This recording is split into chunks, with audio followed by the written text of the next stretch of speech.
إذا وجب عليه الحج وكان عليه خمس أو زكاة أو غيرهما من الحقوق الواجبة لزم أداؤها ولم يجز له تأخيره لأجل السفر إلى الحج.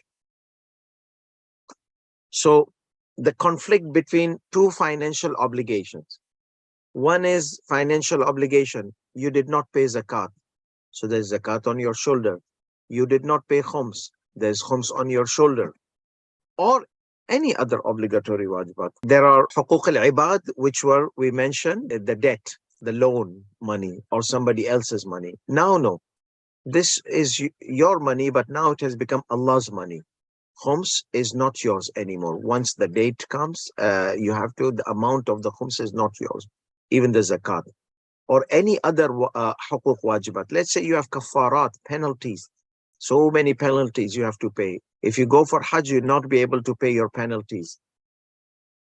So, إذا وجب عليه الحج وكان عليه خمس أو زكاة أو غيرهما من الحقوق الواجبة لزمه أداؤها. It will be obligated upon him to pay off his debts, religious debts, like khums and zakat.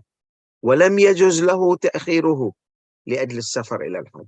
You cannot delay it because you are planning to go for Hajj. Okay, let's say you did not do that.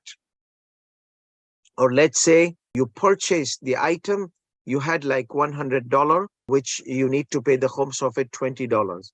So you purchased from that $100 your goat of sacrifice or your attire of ihram, a tawaf around the Kaaba, the dress which you wear and did tawaf around the Kaaba or salat. Any other thing, staying in Arafat and all these kind of things, it might not encounter this rule of ghasb. It may not affect your Hajj, but you still will be considered somebody who has committed a sin. Sometimes you are a sinner, but your ibadat is okay. Sometimes no, you are a sinner plus ibadat is invalid. In the case of Hajj, whenever the usurp issue comes, the whole idea is that if the tawaf becomes invalid, if the salat of tawaf becomes invalid, or the sacrifice. So in the case of salat and salat al-tawaf, we can say kiss your Hajj goodbye. But any other things, you will be considered a sinner, a great sinner. Usurping is a great sin. But on the other hand, your salat will be okay shar'an, okay? Sahih. There's a difference between sahih and accepted. Sahih and maqbool.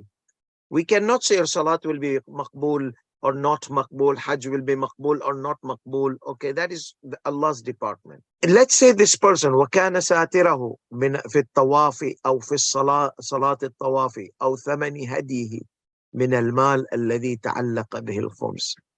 The attire, the dress of tawaf. You'll say ihram? No, not necessarily ihram, because you have two major tawafs in Hajj. Tawaf of Umrah al-Tamattu', that is in ihram. But tawaf of Hajj, that is in your regular dressing. So any regular dressing which you do tawaf with, or ihram which you do tawaf in, or salat al-tawaf. So one of the things which is important in salat is your dress should be halal, not usurped, not stolen, not taken from somebody without permission. The same thing goes in tawaf. So here you have two things which might make your Hajj kiss goodbye, which is salat and salat al-tawaf. So remember that $100 I told you about, the example, $20 taken out, $80 you purchase the dress from this $80. Alhamdulillah, you are okay. The rest of the money, you'll be sinner. Okay, but salat tawaf is correct. The Hajj will be correct. Okay, but still you will be considered a sinner. أو ثمن هديه. The money which you purchased, the goat of sacrifice, was from which? Khums paid or no? If that money which you purchased, your dress of tawaf, be it ihram or non-ihram, or the goat of sacrifice, from the money الذي تعلق به الخمس, the khums was on that amount, وَنَحْوِ مِنَ الْحُقُوقِ, or any other, the money, you are supposed to pay kafara and this and that obligatory financial obligations, you did not do, and you purchase with that money these things.